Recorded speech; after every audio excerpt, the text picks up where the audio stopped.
Salam jumpa kembali saudara-saudariku yang terkasih dalam Tuhan kita Yesus Kristus. Salam sejahtera untuk kita semua. Berkat dan cinta kasih Allah yang Maha Kuasa senantiasa menyertai kita.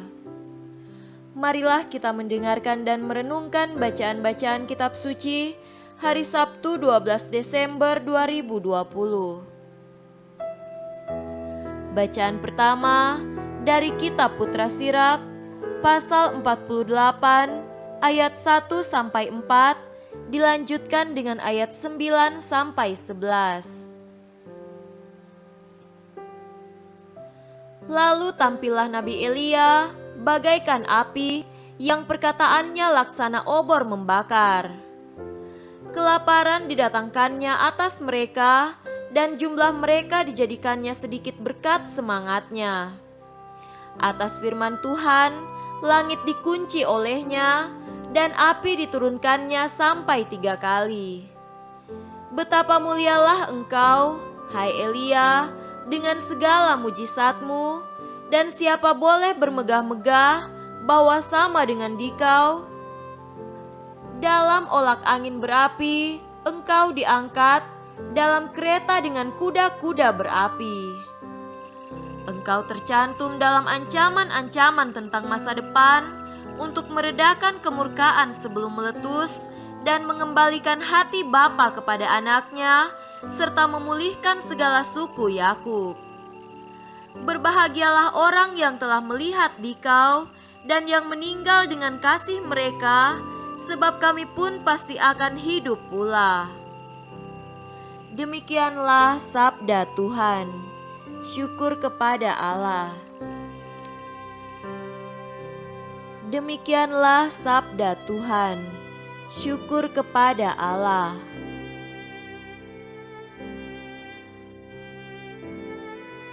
Tuhan beserta kita sekarang dan selama-lamanya. Inilah Injil Yesus Kristus menurut Matius. Dimuliakanlah Tuhan. Injil Matius pasal 17 ayat 10 sampai 13.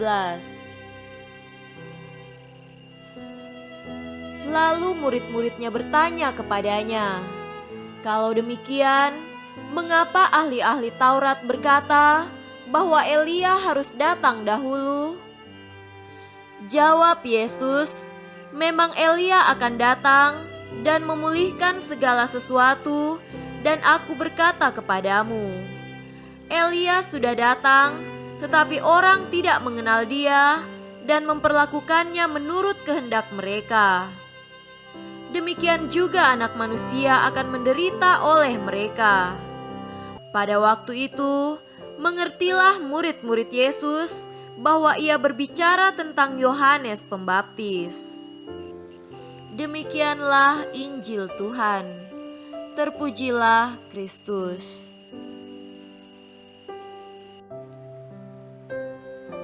Saudara-saudariku yang terkasih dalam Tuhan kita Yesus Kristus, tema renungan kita pada hari ini adalah lakukan apa yang Anda ajarkan. Sejak kita menjalani pendidikan sejak SD sampai perguruan tinggi, kita menggunakan seluruh waktu, energi, dan tenaga untuk mengasah pikiran kita. Kita jarang mengasah hati kita. Inilah yang sering menjadi kendala bagi kita untuk menyadari kehadiran Tuhan yang berbicara kepada kita lewat peristiwa-peristiwa hidup dan lewat sesama kita. Hati manusia yang tumpul, keras dan membatu inilah juga yang terjadi di dalam bacaan Injil pada hari ini. Dalam bacaan Injil, Tuhan Yesus menegaskan hal yang sama. Hati orang-orang Yahudi sangat tumpul, membatu, dingin, kaku, keras, tertutup dan sangat lamban menangkap tanda-tanda zaman.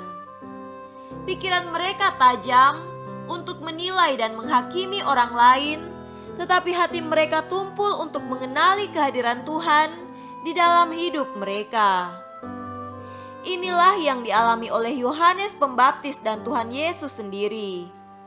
Yohanes hadir mendahuluinya untuk mempersiapkan jalan bagi Tuhan, mengajak orang Yahudi untuk bertobat dan kembali kepada Tuhan, tetapi bangsa Yahudi tidak mengenalnya, bahkan memperlakukannya menurut kehendak mereka sendiri.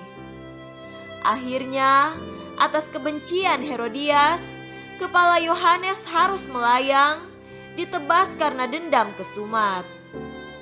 Tuhan Yesus juga menderita secara hebat, bahkan mereka membunuh Tuhan Yesus sendiri. Saudara-saudariku terkasih, di dalam kehidupan kita sehari-hari, kita ditantang juga untuk menyediakan waktu mengasah hati kita. Mengapa mengasah hati adalah penting?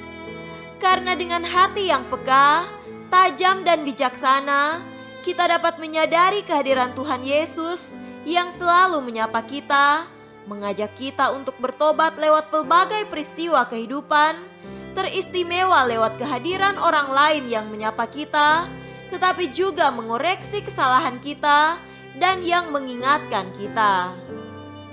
Kalau hati kita tumpul, membatu, membeku, maka kita tidak akan peduli dengan nasihat, sapaan, koreksi orang lain terhadap diri kita. Semoga dengan mengasah hati, kita semakin peka menyadari kehadiran Tuhan Yesus yang selalu menyapa kita untuk bertobat dan memulai hidup baru lewat peristiwa-peristiwa hidup, teristimewa lewat kehadiran sesama kita. Semoga demikian. Amin.